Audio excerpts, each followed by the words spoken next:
அனைவருக்கும் வணக்கம். இன்னைக்கு நான் படிக்க போகிற புத்தகம் சுஜாதா அவர்களின் மன்னிக்கவும். இது கதையின் ஆரம்பம் அல்ல. இந்த கதையை சுஜாதா அவர்கள் 1965 எழுதியிருக்காங்க. இந்த மாதிரி நிறைய கதைகள் தெரிஞ்சுக்க மறக்காமல் நூல்வாசம் சேனல் எல்லாரும் சப்ஸ்கிரைப் பண்ணிக்கோங்க. வாங்க கதைக்குள்ளே போகலாம். டிட்டோ என்றேன். காப்பி வந்தது. அதில் சர்க்கரை வில்லைகள் என்னால் போட முடியவில்லை. கை நடுக்கம். இயல்பாக இருங்கள். நீங்கள் அமெச்சூர் நாடகங்கள் நடிப்பீர்கள் இல்லையா என்றாள். குற்றவாளி என்று கையை தூக்கினேன். நான் பார்த்திருக்கிறேன். நன்றி. உன் பெயர் என்ன? பெயர் முக்கியமா? நான் ஒரு பெண். உங்களை நான் அழைத்ததற்கு ஒரு சுயநலமான காரணம் இருக்கிறது. என்னை நீங்கள் விரும்புகிறீர்கள் இல்லையா? ரொம்ப அப்பட்டமான கேள்வி. அன்பரே, நீங்கள் என் கடிதத்தை படித்துவிட்டு என்னை நாடி தேட்டருக்கு வந்தது தெற்கு வியட்நாம் பற்றி பேசவோ அல்லது என்னுடன் சேர்ந்து அல்ஜீப்ரா போடவோ இல்லை என்று நினைக்கிறேன். என்ன? நான் பதில் சொல்லவில்லை. உங்கள் எதிரே நான் உட்கார்ந்திருக்கிறேன். உங்களுக்கும் எனக்கும் 2.5 தூரம் இருக்கிறது. இந்த தூரம் குறைய உங்களுக்கு ஆசையா இல்லையா என்றாள். பதில் சொல்லுங்களேன். ஆம். நான் இப்பொழுது 15A ஹனுமான் ரோட்டுக்கு செல்லப் போகிறேன். அங்கே வந்து என்னை சந்தியுங்கள். எனக்கு புரியவில்லை. நான் உன்னுடனே வரலாமே? அது முடியாது. அதற்கு முன் ஒரு நிபந்தனை. உங்களைப் போல் எனக்கு நாடகப்பித்து உண்டு. நீங்கள் நடிப்பதை பார்க்கும் போதெல்லாம் நான் வாழ்க்கையில் சிக்கலை தீர்க்கக்கூடியவர் நீங்கள்தான், என் வாழ்க்கையில் சிக்கலை தீர்க்கக்கூடியவர் நீங்கள்தான் என்று தோன்றும். சிக்கலா? எனக்கு அதை விளக்கேன். இது ரொம்ப வினோதமான, சுவாரஸ்யமான, சோகமான சிக்கல். சில தாள்கள் அவள் எடுத்து தந்தாள். பர்ஃப்யூம் வாசம் நிலைத்தது. என்ன இது என்றேன். என் வாழ்க்கையில் சில சமயம் ஒரே மாதிரி சம்பவம் திரும்ப திரும்ப நிகழ்கிற மாதிரி தோன்றுவதுண்டு இல்லையா? என் அண்ணனுக்கு அந்த அனுபவம் அடிக்கடி வருகிறதாம். எது நடந்தாலும் முன்பே ஒரு தரம் நடந்தது மறுபடியும் நடக்கிறது என்ற எண்ணம் உண்டாகிறதாம் அவனுக்கு. அண்ணனா? எங்கே அவன்? 3 மாதமாகிறது காணாமல் போய். ஏன்? இந்த காகிதங்களில் அதற்கு விடை இருக்கிறது. அதெல்லாம் அவன் எழுதியவை. அவன் வாழ்வில் நடந்ததும் முடிவில்லாமல் திரும்பி திரும்பி வந்து இது வருகிறது. இதை முடித்து வைத்துவிட்டு தினசரி பத்திரிகையில் ஒரு அறிக்கையை கூட நான் வருகிறேன் என்று சொல்லிவிட்டு போய்விட்டான். நான் என்ன செய்ய வேண்டும்? நீங்கள் நடிகர், கற்பனை உள்ளவர். இதற்கு ஒரு முடிவை சொல்லுங்கள். என் பிரிய சகோதரரை நான் திரும்பவும் அடைய தயவு பண்ண உதவுங்கள். அழாதே. இப்பொழுதே படிக்கிறேன். படியுங்கள். நான் போகிறேன். அங்கே காத்திருக்கிறேன். 15A ஹனுமான் ரோட்டில் உங்களுக்காக அங்கே காத்திருக்கிறேன். நிதானமாக இங்கே படியுங்கள். படித்துவிட்டு யோசியுங்கள். யோசிச்சுவிட்டு என்னிடம் வாருங்கள். சரியா? சரி. ஞாபகம் இருக்கட்டும், நான் உங்களை நம்புகிறேன். என் அண்ணனை நான் பிரிந்திருக்க முடியாது. சரியாக படியுங்கள். நான் நிறைய கேள்விகள் கேட்பேன். அந்த காகிதங்களை நான் அடுக்கினேன். துவக்கத்தை கவனித்தேன். புதுவிதமாக இருந்தது. ஆரம்பம் அலாதியாக இருந்தது என்று சொல்லி நிமிர்ந்தேன். அவள் காணவில்லை. அந்த வினோதமான துவக்கம் என்னை ஈர்த்தது. அன்புள்ள வாசகரே, நீங்கள் இதை படிப்பதற்கு முன்னால் ஒரு விஷயம். இதை படிக்காதீர்கள். இது ஒரு மாய சுழல். இதில் அகப்பட்டு கொண்ட நான் இதுவரை தப்பவில்லை. முதலில் எச்சரிக்கையை சொல்லிவிட்டேன். விலகுங்கள். இன்னும் படித்து கொண்டிருக்கிறீர்களா? ஒரு தடவை சொன்னால் உங்களுக்கு தெரியாது. ஏன் இந்த பிடிவாதம்? படிக்காதீர்கள். 5 எண்ணப் போகிறேன். பார்க்கலாம். 5, 4, 3, 2, 1. ஹலோ, இன்னும் என்னுடன் இருக்கிறீர்களா? சரி, உங்கள் விதி இது. எப்பொழுதாவது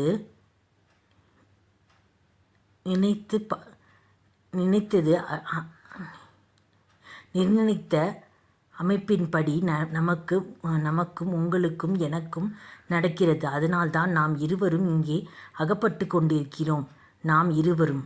என்னை தெரியாது உங்களுக்கு. சொல்கிறேன். நான் டெல்லி வாசி இளைஞன். எப்படிப்பட்ட இளைஞன்? இந்த வியாழக்கிழமை காலை எனக்கு வந்த கடிதத்தை பார்த்துவிட்டு அளவில்லாத ஆனந்தம் அடைந்தேன். அப்படி என்ன கடிதம்? ரொம்ப அந்தரங்கம் என்று விலாசத்துக்கு மேல் எழுதி சிவப்பு அடிக்கோடிட்ட கடிதம். ஒரு பெண்ணின் வட்டமான கையெழுத்து. எனக்கு அதற்கு முன் பரிச்சயமில்லாத அழகான, மிக அழகான மேற்படி. கிழித்து பிரித்து படித்தேன்.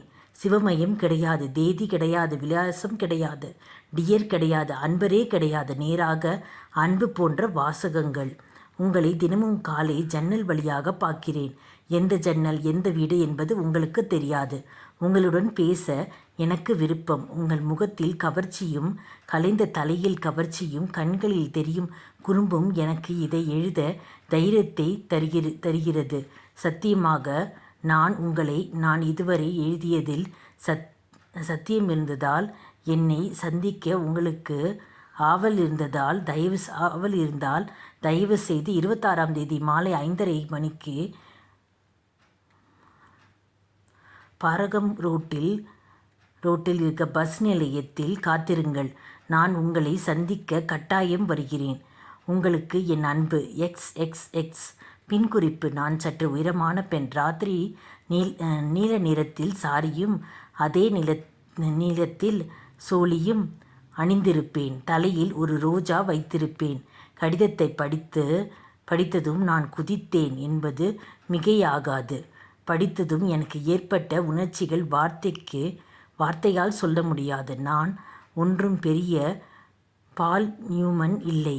சுமாரான முகம்தான். இந்த சுமாரில் மோகம் கொண்டு அவ்வளவு தைரியமாக கடிதம் எழுதுகிறாள் என்றால் அவளுக்கு மிகவும் தனிப்பட்ட ரசனை இருக்க வேண்டும். அதுவும் எப்படிப்பட்ட கடிதம்? நான் உங்களை என்று கேட்டுக்கொள்வதற்கு என்ன அர்த்தம்? கடிதம் கடிக்கப் போகிறேன் என்றா? இல்லை. அப்புறம் அந்த XXX. இது என்ன மனதில் தோற்றுவித்த அது என்ன வார்த்தை? தேதி என்ன? 25. நாளை அவளை சந்திக்க வேண்டும். டெர்லினை துவைத்தேன். பேண்ட்டை ட்ரை கிளீன் செய்தேன். அந்த நவீன சலூன் 007க்கு போய் தலைமுடியை கட் செய்தேன். நடைபழகினேன். பூட்ஸ் முகம் தெரிய பாலிஷ் கொடுத்தேன். நீங்கள் எப்பொழுதாவது ஒரு பஸ் நிலையத்தில் மாலை வேளையில் கருநீல சாரியையும் தலையில் ஒற்றை ரோஜாவை அணிந்த முன்பின் தெரியாத பெண்ணுக்காக காத்திருக்கிறீர்களா? கஷ்டமான வேலை. ஏன் சொல்கிறேன்? பஸ் ஸ்டாண்டில் ஜனங்கள் வரும் இடம். பஸ்ஸுகள் சிவப்பு வெள்ளையாக வந்து போகும் இடம். பிச்சைக்காரர்கள், பட்டன் விற்பவர்கள், ஆண்கள் பெண்கள் எவ்வளவு பேர். இதில் அந்த கருநீலத்தை தேடுவது எனக்கு கடினமாக இருந்தது. அன்றைக்கென்னவோ ரொம்ப பேர் பிடிவாதமாக கருநீலத்தில் புடவை கட்டிக்கொண்டு எனக்கு முன் இருந்தார்கள். மேலும் ராத்திரி நீலம் என்பது என்ன வர்ணம்? நாகப்பழம் வர்ணமா? ஆகவே எனக்கு சரியாக தெரியவில்லை. முன் சொன்னபடி நிறைய பெண்கள் பிடிவாதமாக கருநீலம் அணிந்திருந்தார்கள். ஒற்றை ரோஜா இல்லாததால் அவர்களை விலக்கினேன். ஒற்றை ரோஜா அணிந்தவர்களும் புடவை நிறமில்லை. இரண்டும் இருந்தும் ஒருத்தி வந்தாள். வயது 50க்கு மேலிருக்கும். 35 நிமிடம். டெல்லி பெண்கள் உடையில் பாணியை பற்றி 5 பக்கம் வியாசம் எழுதும் அளவுக்கு என் அனுபவம் பெருகியிருந்தது. அவளை காணும். என் அருகில் மற்றொரு இளைஞன் நின்று கொண்டிருந்தான். அவன் தலையை வாரிக்கொண்டிருந்தான். அவன் டெரில் அணிந்து கொண்டு போயிருக்கிற பெண்களை எல்லாம் உற்று பார்த்து கொண்டிருந்தான். என் அருகே வந்து வாயில் சிகரெட்டை பொருத்தி கொண்டு தீ கேட்டான். நான் பையக்குள்ளிருந்து லைட்டரை எடுத்து அவன் முன் கிளிக்கித்தேன். அந்த இளைஞன் என்னை பார்த்து சிரித்தான். எத்தனை நேரம் காத்திருக்கிறீர்கள்? அரை மணியாக. பஸ்ஸுக்காகவா? இல்லை, வரப்போகிற ஒரு நண்பருக்காக. நான் சற்று முன்றுதான் வந்தேன். இங்கே ஒரு பெண் வந்தாளா? பார்த்தீர்களா? கருநீலத்தில் சாரியும் தலையில் ரோஜாவும் அணிந்த உயரமான பெண். எனக்கு அதிர்ச்சியாக இருந்தது. இல்லை, இதுவரை வரவில்லை. நீங்கள் என்று சொல்லி முடிப்பதற்குள் எதிரே அவள் வருவதை பார்த்தேன். ஒரு 75 அடி தூரத்தில். சத்தியமாக அழகான பெண். கருங்கல் சுருங்கச் சொன்னால் தேவதை, இன்னும் சுருங்கச் சொன்னால் வாவ். இரட்டை சுற்றாக சற்று உடம்போடு ஒட்டி அந்த கருநீலத்தில் கட்டியிருந்தாள். உடல் நிறம் சாரிக்கு நேர் எதிர். எப்படிப்பட்ட அழகு! எதிரே போகும் இளைஞர்கள் ஒரு நிமிடம் பார்த்துவிட்டுத்தான் செல்லுவார்கள். அவளை என் பக்கத்தில் இருந்த இளைஞன் அவளை தடுத்து நிறுத்தி அவளிடம் பேசிவிட்டு ஒரு டாக்ஸியை பிடித்து இருவரும் சென்றார்கள். நான் எப்படி உணர்ந்தேன்? நித்தமாக என்னால் பேச முடியவில்லை. ஏன் என்னை ஏமாத்தினாள்? என்னை இப்படி ஏமாற்றுவது அவளுக்கு என்ன சந்தோஷம்? நான் ஒரு அப்பாவி, சாதாரணமான ஆசாமி. ஏன் என்னை தேர்ந்தெடுத்து வரவழைத்து இப்படி புத்தியை காட்ட வேண்டும்?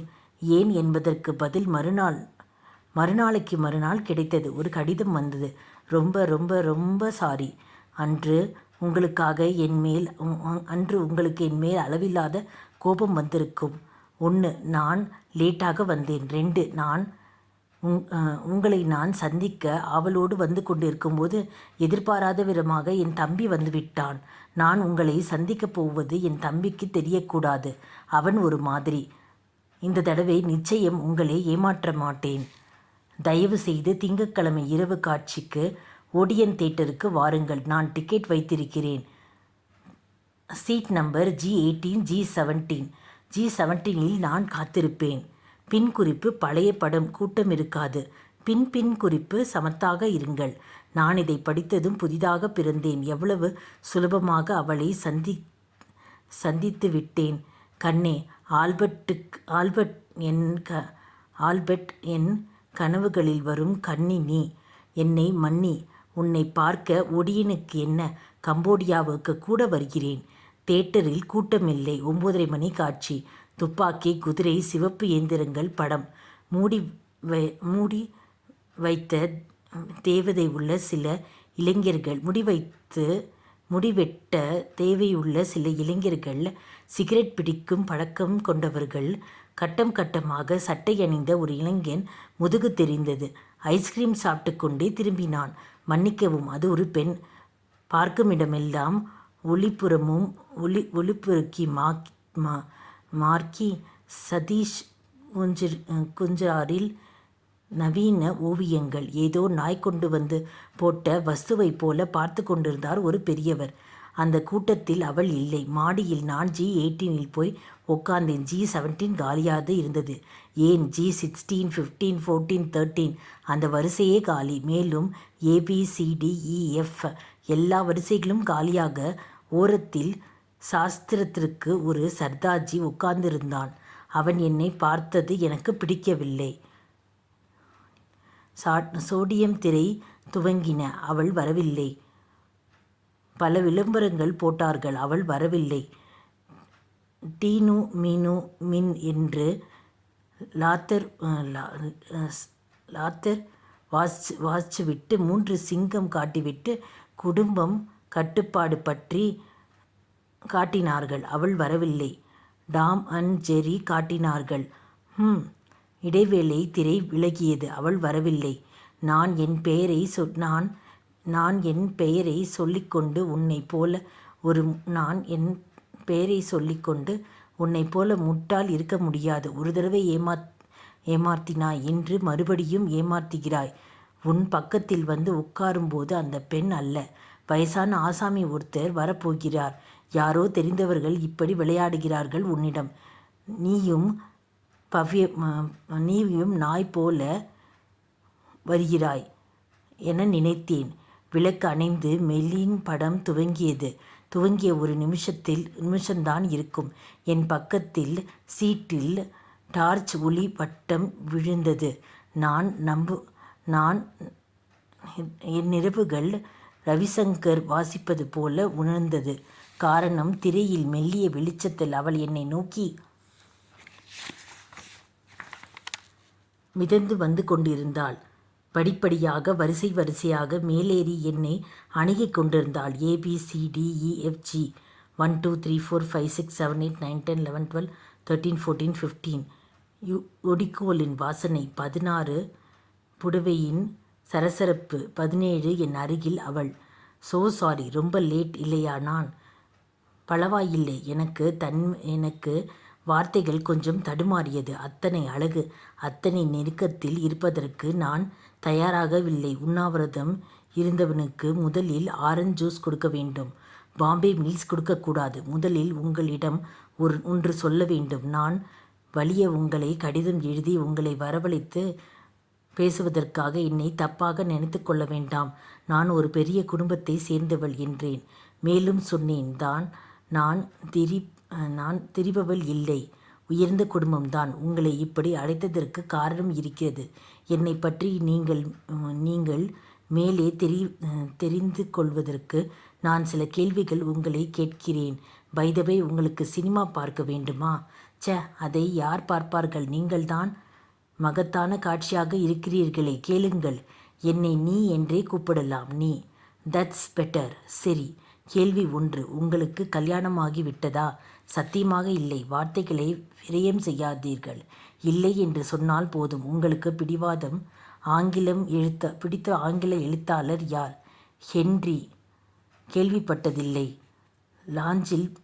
லாஞ்சர் படித்திருக்கிறீர்களா? திருவடிகளே சரணம். பெரிய ஆள். செக்ஸ் பற்றி என்ன நினைக்கிறீர்கள்? எல்லாம் புத்தக அறிவு. தெற்கு வியட்நாம் பற்றி? வடக்கு வியட்நாமுக்கு தெற்கு இருக்கிறதா என்று நினைக்கிறேன். கம்யூனிஸ்ட் பற்றி கேட்டுக்கொண்டே போகிறீர்களே. நான் உங்களை உன்னை ஒன்று கேட்க வேண்டும். நீ யார்? ஏதாவது எங்கேருந்து வந்தாய்? உனக்கு கால்கள் தரையில் பாயுமா? என்னை பற்றி பிறகு சொல்கிறேன். அவசரப்படாதீர்கள். குடும்பம் கட்டுப்பாடு பற்றி என்ன கருத்து? டாக்டர் லூப்பதியே சரணம். உங்களை எனக்கு பிடிக்கிறது. உன்னை எனக்கு டிட்டோ பிடிக்கிறது என்பதில் மேலும் 4 சேர்த்துக்கொள்ள. உன் பெயர் கிளம்பட்டுமா? ஏதாவது ரெஸ்டாரண்ட்டில் போய் ஏதாவது சாப்பிட்டுக்கிட்டே பேசலாமா? படம் போர் அடிக்கிறது. கதாநாயகன் குதிரை மேலிருந்து விழுந்து கொண்டிருக்கும் போதே தேட்டரை விட்டு வெளியே வந்து நடந்தோம். என்னை பொறுத்தவரை மிதந்தேன். அந்த ராத்திரியில் என்னால் நம்ப முடியவில்லை. பிளாண்டன் வெளிச்சத்தில் அவள் இந்த உலகத்தில் பெண் போல தெரியவில்லை. எதிரெதிரே உட்கார்ந்தோம். ஒரு பையன் ஆப்பிள் கேக், ஒரு எக்ஸ்பிரஸோ காப்பி எனக்கு என்றால் உங்களுக்கு. இனி இந்த கதையை முதல் வரியை திரும்பியும் சென்று படிக்கவும். இவ்வளோ நேரம் கேட்ட அனைவருக்கும் நன்றி.